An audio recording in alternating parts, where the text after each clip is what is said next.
here's another. Okay, the last video was top 10 books from our series, and now today is top 10 book series. So the books are actually now series. Yeah, so we'll just go ahead and get started. Just in case if you're new, there's an introduction somewhere down there or She's Aqua and I'm Lightning, in case anybody's new here. Just want to let you know that's not real names. She came up with the idea, not me. So I'm just saying. I'm just saying. Well, okay. So number 10. I know people go. Some of you are going to roll your eyes, but I was 15. Okay, with the E starting like getting popular, and was kind of into. I'm still kind of am, but into the vampire lore and the werewolves. Even though I kind of, now that I'm getting older, I'm still more to the. I will get to the like. I have yet to read like the Vampire Chronicles and stuff like that, but still. So yes, this I did include this in my list, but number 10 is Twilight Saga. So I know some of you are cringing. I'm sorry, but cringe with me. Yeah, you just cringe with her.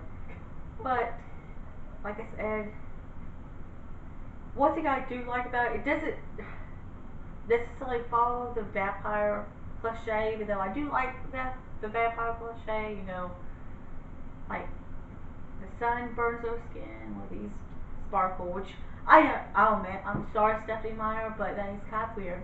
Sorry. I don't care. I've never heard of sparkling vampires. I don't care if you're a vampire or not. You should really sparkle in the sun, but vampires don't sparkle. I know. Like I said, that is weird. Sorry, Stephenie. I liked the books, but that part kind of threw me off. I was like, okay, sparkly vampires. But besides that, it's a good read. I guess it's entertaining. I'll give it that. It does.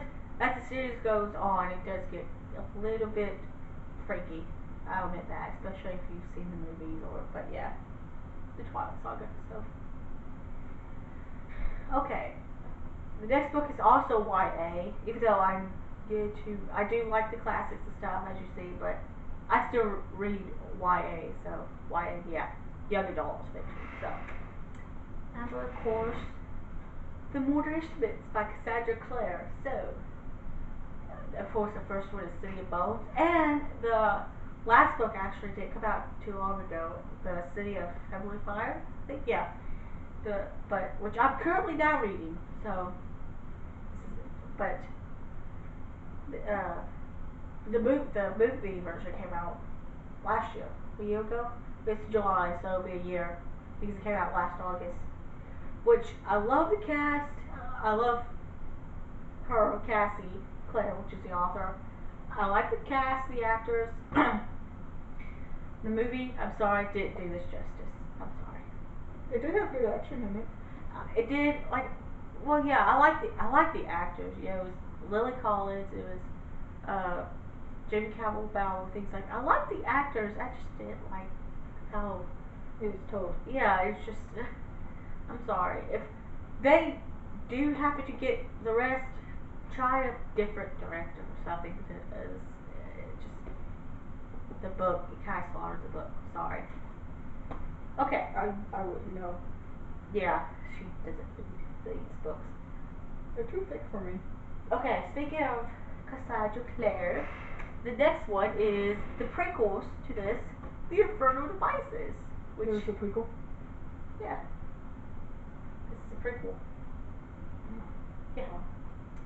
And which I like better. Even though I do like TMI, I do like this better because as these take place in more modern times. This actually starts out in 2007, which she actually has another series of Shadow-Hunted books come out next year, which the Dark Artifices, I think, is believed they're called, and of course, if you read these books, you will get, like, the last book, The Heavenly Fire, talks about some of the characters, but you'll see.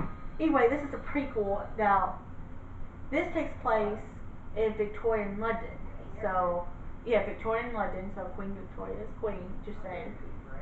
And I'm for some reason I'm obsessed with that time and the country. It just so yeah, this is my favorite. Just plus the what I think the protagonist is narrator a little bit is Tessa, and I really sometimes I identify more with her, even though she's a warlock, or they think she's a warlock. Spoilers here. I just like her better. Just sorry to Clarion, but I do. She's my favorite.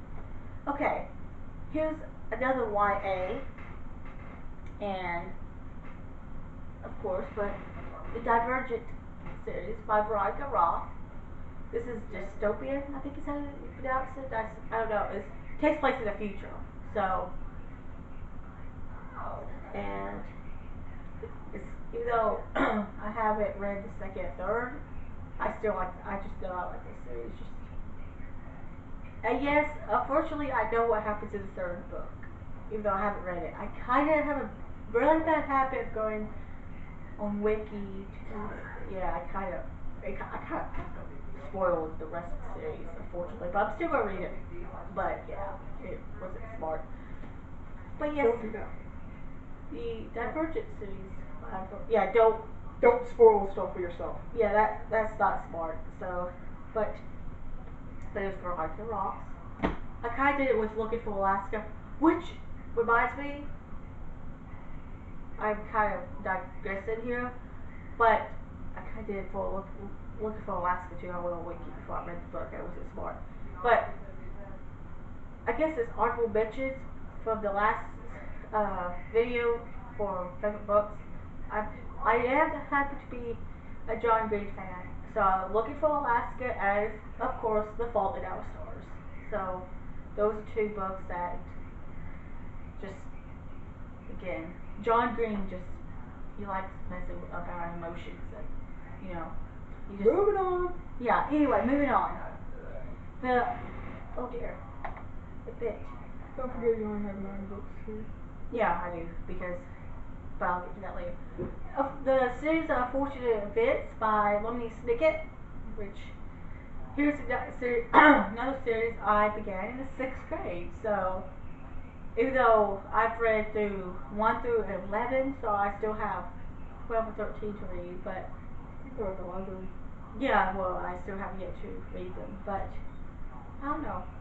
Even though, as you can tell by the series of unfortunate events, very unfortunate things happen to the Baudelaire children, but still, it's entertaining and, like I said, it's not as depressing as you think, because the 3 kids, I have to admit, are smart, so they kind of figure out things for themselves and they can take care of themselves. I just saw them.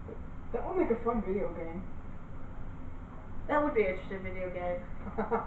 Especially Count Olaf, I think, but yeah, so there's that. And of course, the next one, this book is also for older teens and adults, because more like 18 up. yeah, Craig, by Ellen Hopkins. Well, there's Craig and Glass, I think, are together. Of course, there's other books like this. It does deal with drug abuse and sex and things like that. So it's definitely for a more mature audience. But The content. yes, it definitely opens your eyes to the drug use and so because what happens to her. Yeah. Even though, like I said, it's I guess a good message almost. Even though you kind of understand what drugs, do to you, but yeah, there's this. Here's another adult series, The Girl with the Dragon Tattoo by Stieg Larsson, I guess. He's Russian, so I don't really know, but like I said, this is definitely has, I guess, a little bit of sex and adult themes to it, so definitely, of course, you have to you've seen the movies or read the book already, you probably know what I'm talking about. So yeah, little older audience. So this was that one. Dragons are cool, by the way. And of course, speaking of dystopian, if I can get the book. Of course, this is the second book because I can't find my first book, but still, the Hunger Games trilogy by Suzanne Collins. Like I said, I've seen the movies. yeah, you haven't read it. Like I said, this did this Catch a Fire movie way better than Hunger Games. Sorry, Gary Ross, but Francis Lawrence kind of beat you because I think he did a better job adapting the book. So sorry, but yeah, there's that. Of course, I'm guessing most of you've read or seen the movies, but this is definitely one of my favorites. And Katniss is definitely The girl on fire. well, yes. I was about to say somebody to look up to. She does it. She kind of knows how to take care of her and her own. So definitely reading. Number 2. And which I don't have because I can't find it, and you've got your copy. Is the Chronicles of Narnia books by C.S. Lewis, of course. Classics, and I've actually heard somebody say they don't like Narnia. So I was like, how's that possible? Even I read a few of the books. I've always wanted to go to Narnia. Yeah, why can't we just step from the wardrobe and go to Narnia? So it depresses me that the fact I can't go to Narnia. I'm 21 years old. And still, the fact that I cannot go to Narnia depresses me. Sorry, it just does. So, anyway, that being said, let's go to number 1, which, of course, is Lord of the Rings by J.R.R. Tolkien. Which, just interesting fact here, C.S. Lewis and J.R.R. Tolkien were really good friends, and they taught they taught at a university together, so they kind of, but yeah. Really? Yeah, they were really good friends anyway. The Lord of the Rings. The Lord of the Rings, of course, is again classic. It's interesting. I've read somewhere that the stupid dogs. Oh, jeez. J.R.R. Tolkien actually, he was a soldier during World War I, and he actually took some of his experiences from the war and put it in his book. So I think that's really interesting. And I guess I will say it probably was a coping mechanism too, because shell shock or post traumatic stress is what we call it now. But I don't really know if he had it, but it's still he took his experiences and turned it into, of course, what's now Lord of the Rings, and so and again, I think Peter Jackson did a great job with these. He's really great filmmaker. I think he did a good job. Of course, I'll admit I saw the movies first. I'll admit, but still, this is definitely. Let's see. Everybody needs to read these books. So, that's the series, and you have anything to say? I need to get you to read more manga and watch more anime. That's another story. Okay, bye. See you next time.